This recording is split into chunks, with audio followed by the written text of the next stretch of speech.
আমি একজন হিন্দু মানুষ হয়ে জামাত ইসলামে কেন যোগ দিলাম?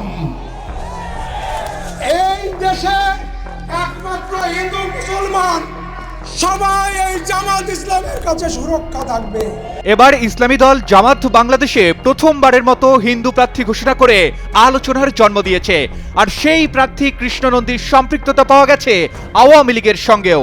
পূর্বের এই রাজনৈতিক সম্পৃক্ততা তাকে স্থানীয় রাজনৈতিক প্রেক্ষাপটে গ্রহণযোগ্যতা দিয়েছে এবং ভোট ব্যাংক কৌশলকে করেছে আরও শক্তিশালী।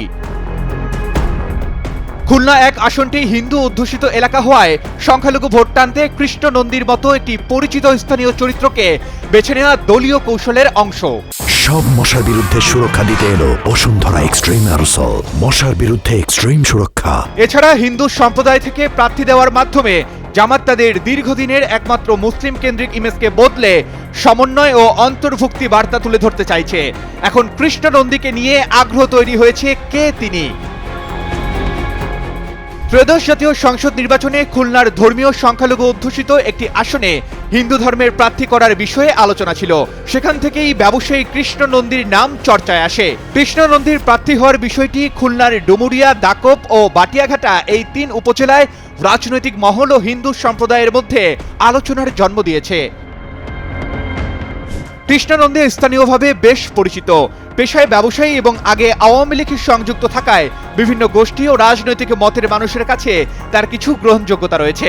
এসব কারণে জামাত মনে করেছে এমন একজন মুখকে সামনে আনলে নির্বাচনের সাংগঠনিক ও ভোটের দিক থেকে নতুন সুবিধা পাওয়া যেতে পারে। মোটের উপর এটা একটি হিসেবি রাজনৈতিক পদক্ষেপ, সংখ্যালঘু ভোট ব্যাংকে আকৃষ্ট করা, দলের ভাবমূর্তি নরম করা এবং আসন ভিত্তিক নির্বাচনী বাস্তবতাকে কাজে লাগানো। খুলনা ৫ আসনও হিন্দু অধ্যুষিত। ১ বছর ধরে ডুমুরিয়া ও ফুলতলায় জামাত ইসলামীর সেক্রেটারি জেনারেল মিয়া গোলাম পরোয়ারের বিভিন্ন রাজনৈতিক সমাবেশে কৃষ্ণ নন্দীকে দেখা গেছে। তার নেতৃত্বে প্রতিটি সমাবেশই সনাতন ধর্মাবলম্বী নারী পুরুষদের সরব উপস্থিতি ছিল। দাকপ দেশের একমাত্র হিন্দু সংখ্যাগরিষ্ঠ উপজেলা। এখানে ৫৪.৪৪% বাসিন্দাই হিন্দু। এছাড়া খ্রিস্টান ধর্মাবলম্বী আছে ২.১২%। অন্য ৪৩.৪৩% বাসিন্দা ইসলাম ধর্মের অনুসারী। আর বাটিয়াঘাটা উপজেলার ২৭.৫৬% বাসিন্দা হিন্দু ধর্মের। জামাতের একাধিক নেতার সঙ্গে কথা হলে তারা ধারণা দেন আওয়ামী লীগের কার্যক্রম এখন নিষিদ্ধ।